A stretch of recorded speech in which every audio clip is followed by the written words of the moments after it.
ప్రేక్షకులకు నమస్కారం. నేను మీ డాక్టర్ పిఎస్ సాగర్. నేను acupuncture and modern traditional medicine లేదా ఫంక్షనల్ మెడిసిన్ ఎక్స్పర్ట్‌ని.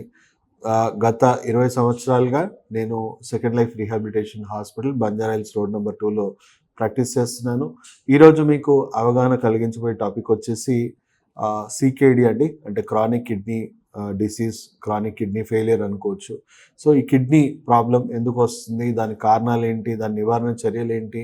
ఒకవేళ వచ్చిన వాళ్ళకి ట్రాన్స్‌ప్లాంటేషన్ తప్ప ఇంకొక ఆప్షన్ లేదా? ట్రాన్స్‌ప్లాంటేషన్ కాకుండా మనం ఉన్న కిడ్నీస్‌ని ఎలా రివైవ్ చేసుకోవచ్చు అని చెప్పేసి ఈరోజు మనం అవగాహన కలిగించబోతున్నాం. సో దయచేసి వీడియో లాస్ట్ వరకు చూడండి. పూర్తి అవగాహన తెచ్చుకోండి. సో ఫస్ట్ థింగ్, కిడ్నీ అనేది మనకు మోస్ట్ సెన్సిటివ్ ఆర్గన్. హార్ట్ తర్వాత ఎక్కువ ఇంపార్టెన్స్ ఉన్న ఆర్గన్ మనం చెప్పొచ్చు కిడ్నీ అని. సో కిడ్నీ చాలా సెన్సిటివ్ ఆర్గన్ అండి. ఎందుకంటే దాంట్లో నెఫ్రాన్స్ అని చాలా డెలికేట్ పార్ట్స్ ఉంటాయి. మనకి ఫిల్టర్ లాగా మనకి ఇది పనిచేస్తుంది. సో మనము యూరినేషన్ అనేది కంప్లీట్‌గా మనం ఫిల్టర్ ఆ యూరిక్ యాసిడ్ ఇవన్నీ కూడా మనము బాడీలో ఉన్న యాసిడ్స్ అన్నీ కూడా మనము ఎక్స్‌క్రీట్ చేస్తూ ఉంటాం. సో ఈ కిడ్నీ అనేది చాలా సెన్సిటివ్ ఆర్గన్ చెప్పాను కదా! ఇది కెమికల్స్‌కి తొందరగా డ్యామేజ్ అవుతా ఉంది. సో చాలామందికి ఏంటంటే చిన్న చిన్న అనారోగ్యాలు వస్తే మనము ఇమ్మీడియేట్‌గా వెళ్ళేసి అనారోగ్యాల్ని క్యూర్ చేసుకోకుండా కేవలం నొప్పి, బాధ కలగకుండా పెయిన్ కిల్లర్స్ అతిగా వాడడము జరుగుతూ ఉంది. దానివల్ల కిడ్నీలు చాలా ఫాస్ట్‌గా దెబ్బతినడం అనేది జరుగుతూ ఉంది. అలాగే ఇప్పుడున్న ఆధునిక జీవనశైలిలో చూసుకుంటే ఎక్కువగా మనం జంక్ ఫుడ్స్, మనం ప్రాసెస్ ఫుడ్స్ సేవిస్తూ ఉన్నాం. దాంట్లో కూడా హెవీగా కెమికల్స్, ప్లాస్టిక్స్ ఇలాంటివి ఎన్నో ఉన్నాయి. సో వాటిని ప్రాసెస్ చేయలేక ఈ ఫిల్టర్స్ అనేవి డ్యామేజ్ అవుతా ఉన్నాయి. మెల్లిమెల్లిగా మనకి సీకేడీ లాంటి కండిషన్స్, కొంతమంది హెరిడేటరీగా కూడా వంశపారంపర్యం కూడా కొన్ని ఆటోఇమ్యూన్ డిసార్డర్స్ వల్ల కూడా ఇది డ్యామేజ్ అయ్యే అవకాశాలున్నాయి. సో రకరకాల కారణాలు. ఇది ఒక రకంగా చెప్పాలంటే జీవనశైలి వ్యాధి. మనకు మనమే తెచ్చుకుంటున్న వ్యాధిగా మనం చెప్పొచ్చు.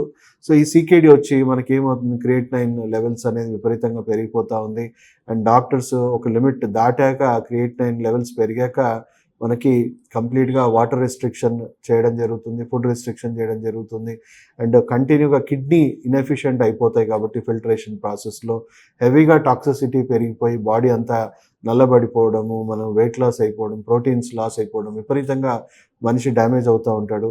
సో ఫాస్ట్‌గా మనము అది ఫిల్టరేషన్ అనేది చేయడానికి డయాలిసిస్ మీద ఆధారపడాల్సిన పరిస్థితి వస్తూ ఉంది. కొంతకాలం డయాలిసిస్ చేశాక ఇంకా మెల్లిగా కిడ్నీ ట్రాన్స్‌ప్లాంట్ చేసుకోమంటారు. సో డయాలిసిస్ వల్ల ఏమవుతుందంటే కంప్లీట్‌గా కిడ్నీ ఇంకా ఆ మాత్రం కూడా ఎఫిషియన్సీతో వర్క్ చేయకుండా దాని మీద ఆధారపడడం స్టార్ట్ అవుతుంది. ఇంకెక్కువ స్ట్రింక్ అయిపోతుంది. ఇంకెక్కువ డ్యామేజ్ అనేది అవుతా ఉంటుందండి. సో దీనికి ప్రత్యామ్నాయంగా ఎలాంటి వైద్యాలు అందుబాటులో ఉన్నాయి మనం చూసుకుంటే, డయాలిసిస్ స్టార్ట్ కాకముందే ఒకవేళ మనము ఎర్లీ స్టేజెస్‌లో మనము ఈ acupuncture, modern traditional medicine, functional మెడిసిన్స్‌ని మనం తీసుకోవడం వల్ల డ్యామేజ్ అయిన కిడ్నీని కంప్లీట్‌గా మళ్ళీ రీజనరేట్ చేసుకోవచ్చు, మళ్ళీ రివైవ్ చేసుకోవచ్చు, మళ్ళీ నార్మల్ పరిస్థితికి తీసుకురావడానికి అన్ని రకాలుగా ఆస్కారం ఉంది. ఒకవేళ డయాలిసిస్ మీద ఆల్రెడీ ఆధారపడి ఉన్న పరిస్థితి అయితే మనం ఎంత మెడిసిన్స్ ఇచ్చినా, ఎంత ట్రీట్మెంట్ ఇచ్చినా అది ఫిల్టరేషన్ అంటే డయాలిసిస్ చేయడం వల్ల వాళ్ళు వచ్చిన మార్పు సడెన్‌గా వాళ్ళ వచ్చిన డెవలప్‌మెంట్స్ అన్నీ కూడా మళ్ళీ జీరోకి అయిపోవడం వల్ల వాళ్ళు ఎక్కువ డెవలప్‌మెంట్స్ అనేవి రావు. చాలా ఎక్కువ సమయం తీసుకుంటుంది. 1, 2 ఇయర్స్ దాటిపోయే పరిస్థితి కూడా వచ్చింది. మేము కొన్ని కేసెస్ ట్రీట్ చేసాం. వాళ్ళలో మంచి ఫలితాలు వచ్చాయి కానీ ఎక్కువ టైం వస్తుంది. అయితే ఈ మధ్య మనకి కొన్ని అంటే కొత్త మనకి డెవలప్‌మెంట్స్ అనేవి, సైంటిఫిక్ డెవలప్‌మెంట్స్ అనేవి మనం చూడొచ్చు. వాటర్ డయాలిసిస్ అని చెప్పేసి ఒక కొత్త ట్రీట్మెంట్ వచ్చింది.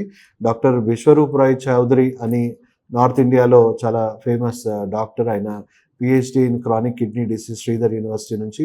సో ఆయన హిమ్స్ హాస్పిటల్ అని చెప్పేసి నార్త్‌లో పెట్టడం జరిగింది. ఈ వాటర్ డయాలిసిస్ సిస్టమ్ ఆల్రెడీ ఎన్నో రకాలుగా మనకి ఏమంటారు, వాటి మీద పేపర్స్ పబ్లిష్ చేయడం జరిగింది. కానీ కార్పొరేట్ ఇంట్రెస్ట్ వల్ల దీన్ని ఎక్కువగా ప్రచారంలో తీసుకురాకుండా ఈ డయాలిసిసే ఎక్కువగా జనాలకి అంటే కార్పొరేట్స్‌కి ఎక్కువగా అంటే లాభాపేక్షగా దాంతోని వాళ్ళు దీన్ని ప్రచారంలో తీసుకురాకుండా దాన్ని మరుగున పెట్టేశారు. సో ఆ డాక్టర్ ద్వారా డయాలిసిస్ అనేది ఏంటంటే డయాలిసిస్‌కి ఒక ప్రత్యామ్నాయ వైద్యం.